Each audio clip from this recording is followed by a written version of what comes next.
Olá, estamos iniciando agora o programa Empresa do Futuro, Tecnologia e Negócios.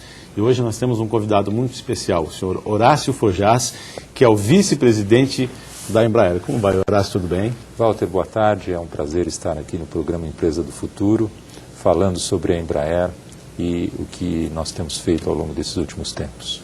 Ok, obrigado pela sua presença aqui, pela sua participação. Horácio, a Embraer é uma empresa, talvez, hoje é uma referência aqui no Brasil, talvez não, certamente uma referência e entre as três maiores exportadoras do país, né?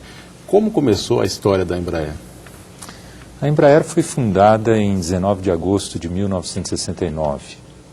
Porém, a história da Embraer, ela merece e precisa ser contada com uma perspectiva que vai desde muito antes, no final da década de 40, visionários, pessoas que eram capazes de enxergar muito à frente do seu tempo, conceberam o Centro Técnico da Aeronáutica, hoje Centro Técnico Aeroespacial, e entenderam que a construção de uma indústria aeronáutica no futuro deveria principiar por um instituto de educação, que veio a ser o ITA, de alto nível, fundado em 1950, e uma série de institutos de pesquisa que nucleariam esses engenheiros e pesquisadores formados pelo ITA em torno de programas de desenvolvimento. Quer dizer, a história da Embraer está muito ligada com o ITA, né?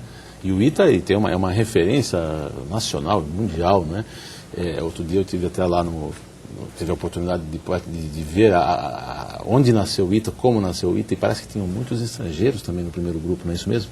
É verdade, o ITA foi concebido segundo um modelo de uma escola norte-americana que foi o Massachusetts Institute of Technology, um grande campus onde conviviam professores e estudantes, residindo no mesmo local, trocando conhecimentos e trabalhando para o desenvolvimento. E foi assim que foi criado o ITA. O primeiro reitor do ITA foi um professor do MIT.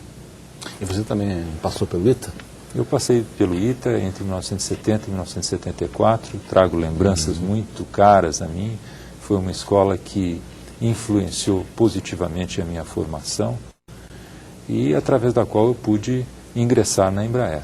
Quer dizer, então a gente pode dizer que a Embraer nasceu, na verdade, de uma ideia, quem sabe talvez do próprio Santos Dumont lá atrás, né, já com algumas ideias de fabricar o avião, não sei bem, mas com a história do CTA, do ITA, e hoje certamente a Embraer é uma empresa de muito destaque aqui no Brasil, né?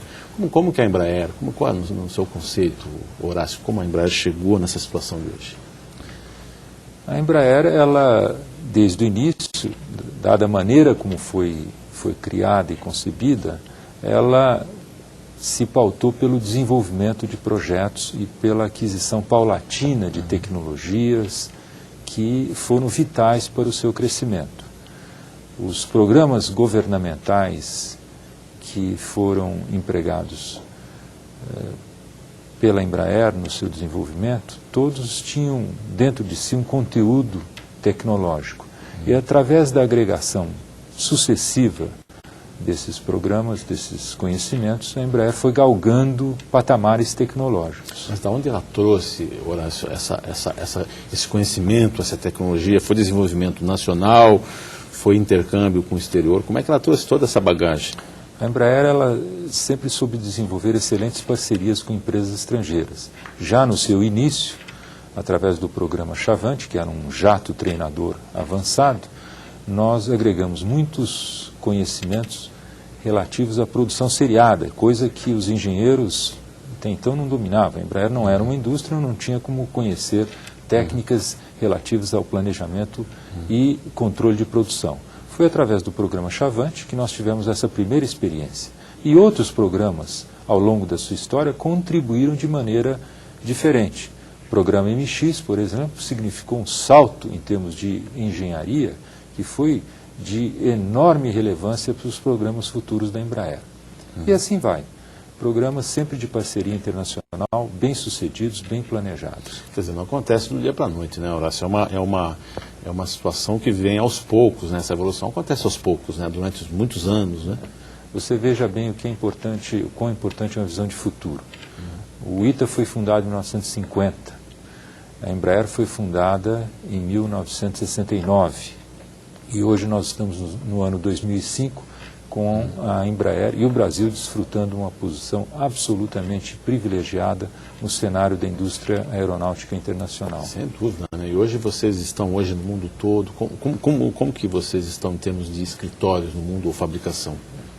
A Embraer ela está estabelecida em São José dos Campos, aqui nós temos a sua sede e temos mais 3 unidades. Aqui no Vale do Paraíba, né, São Paulo. Nós temos a unidade Faria Lima, temos a unidade Eugênio de Melo, ali perto de Caçapava, mas ainda município de São José dos Campos, e a ELEB, Embraer Libre Equipamentos do Brasil.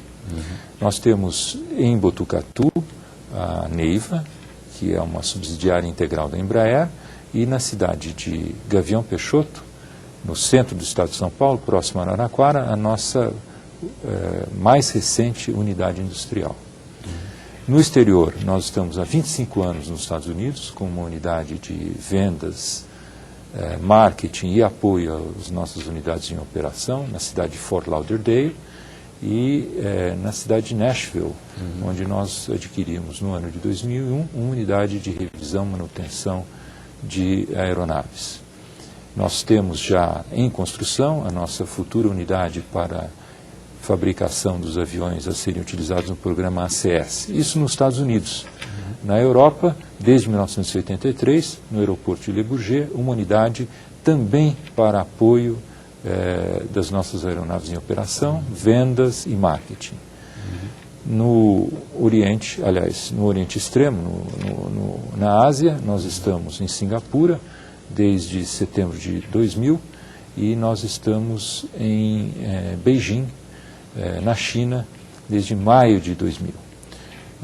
Mais recentemente, no nordeste da China, na cidade de Harbin, nós inauguramos a nossa primeira unidade industrial fora do país.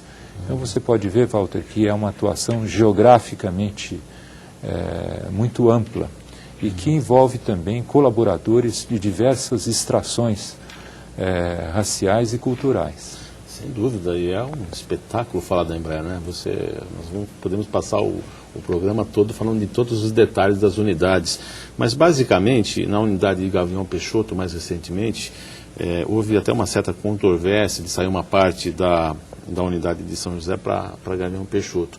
Mas Gavião Peixoto parece que ficou só área militar. Como é que você vê essa estratégia da Embraer para levar a parte da empresa para Gavião Peixoto?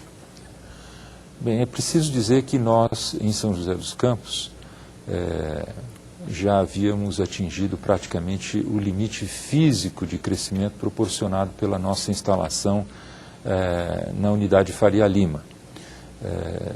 Nós também enfrentávamos e ainda enfrentamos condições meteorológicas que nem sempre são favoráveis. São José dos Campos e o Vale do Paraíba em particular se caracteriza pela formação de neblina muito intensa dos meses de maio a setembro, que prejudica as atividades de ensaio em voo. Para quem não sabe, né, fica entre duas serras, São José dos Campos, a Serra do Mar e a Serra do Mantiqueira, e realmente nessa região forma uma neblina. O sol aqui sai depois das 11 da manhã, né, normalmente.